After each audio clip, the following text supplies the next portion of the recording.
അദ്ദേഹം നടത്തിയ സമരങ്ങൾ നടത്തിയ കാലഘട്ടം എന്ന് പറയുന്നത് ഒരുപക്ഷെ നമ്മളീ പറയുന്ന ആഗോളവൽക്കരണം ഏറ്റവും കൂടുതൽ ശക്തി പ്രാപിക്കുകയും പല സ്വത്വത്തിൽ അധിഷ്ഠിതമായും ഒക്കെ ധാരാളം മുന്നേറ്റങ്ങളൊക്കെ പല സ്ഥലങ്ങളിലും ഉണ്ടാവുകയും രാഷ്ട്രീയ ഇതരമായിട്ടുള്ള പല മുന്നേറ്റങ്ങളൊക്കെ ഉണ്ടായ ഒരു കാലഘട്ടത്തിലാണ് VS പ്രതിപക്ഷ നേതാവായി ഇരുന്നത് എന്നുള്ളത് ശ്രദ്ധിക്കണം.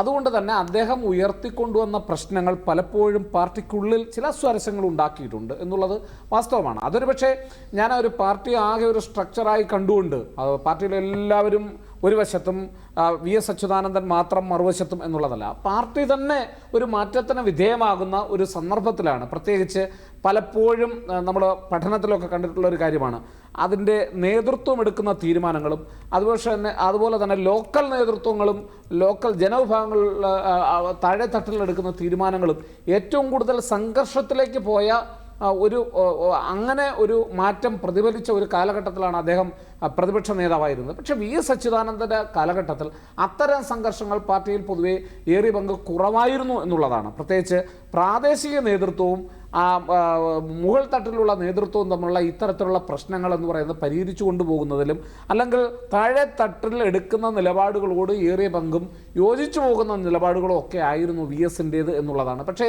എന്നാൽ പിന്നീട് കുറേ കാലത്തേക്കെങ്കിലും നമ്മൾ പാർട്ടിയെ സസൂക്ഷ്മമായി വിലയിരുത്തിയാൽ അതിൽ ചില വ്യത്യാസങ്ങൾ പാർട്ടിക്കുള്ളിൽ വന്നിട്ടുണ്ട് എന്നുള്ളതൊരു യാഥാർത്ഥ്യമാണ്. അതിനെ നമ്മൾ മറച്ചു വെച്ചിട്ട് കാര്യമില്ല. പക്ഷെ അതൊക്കെ പാർട്ടിക്ക് ഉള്ളിൽ നടക്കുന്ന കാര്യങ്ങളാണ്. ഇതൊക്കെ കമ്മ്യൂണിസ്റ്റ് പാർട്ടിക്ക് പുറത്തുപോയി പാർട്ടിയെ ഛിന്ന ഭിന്നമാക്കി എന്നുള്ള അഭിപ്രായത്തിലല്ല ഞാൻ പറയുന്നത്. പാർട്ടിക്ക് ഉള്ളിൽ തന്നെ ഈ ഒരു മാറ്റം നടക്കുന്ന ഒരു കാലഘട്ടത്തിലാണ് VS അച്യുതാനന്ദൻ ജീവിച്ചിരുന്നത് എന്നുള്ളത്, അല്ലെങ്കിൽ പ്രതിപക്ഷ നേതാവായി പ്രവർത്തിച്ചത്.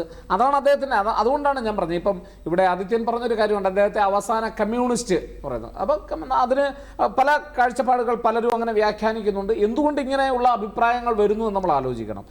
ഞാൻ നേരത്തെ പറഞ്ഞതുപോലെ അദ്ദേഹത്തിൻ്റെ പ്രവർത്തനങ്ങൾക്ക് സാക്ഷ്യപ്പെടുത്തലുകളുടെ ആവശ്യമില്ലായിരുന്നു എന്നുള്ളതാണ്. അത് ഞാൻ പറഞ്ഞല്ലോ, ഇപ്പോൾ മാധ്യമങ്ങളുടെ അതിപ്രസരങ്ങളുള്ള ഈ കാലഘട്ടത്തിൽ പോലും പലരുടെയും പ്രവർത്തനങ്ങൾ അറ്റസ്റ്റ് ചെയ്യേണ്ടുന്ന ഒരവസ്ഥയിലാണ്. കാരണം പലതും പ്രഖ്യാപനങ്ങളിലാണ് ഒതുങ്ങുന്നത്. എന്നാൽ VSനെ സംബന്ധിച്ചിടത്തോളം 80ാമത്തെ വയസ്സിലും അദ്ദേഹം നിയമസഭയിലിരുന്ന് പ്രസ്താവനകൾ നടത്തുകയല്ല. പ്രശ്നങ്ങൾ ഉണ്ടാകുമ്പോൾ അവിടെ പോയി കാര്യങ്ങൾ പഠിച്ച് തൻ്റെ ആരോഗ്യത്തെ പോലും വകവെക്കാതെ ആ പ്രദേശത്ത് പോയി കാര്യങ്ങൾ പഠിച്ച് നേരിട്ട് കണ്ട് മനസ്സിലാക്കി അവതരിപ്പിക്കുന്ന എത്ര നേതാക്കന്മാർ ഇന്ന് നമുക്കുണ്ട് എന്നുള്ളതാണ് ചോദ്യം. അപ്പൊ ആ നിരയിൽപ്പെട്ട അവസാനത്തെ കണ്ണി എന്ന് ആരെങ്കിലും പറയുന്നുണ്ടെങ്കിൽ അതിൽ അത്ഭുതമില്ല എന്നുള്ളതാണ് ഞാൻ പറഞ്ഞത്.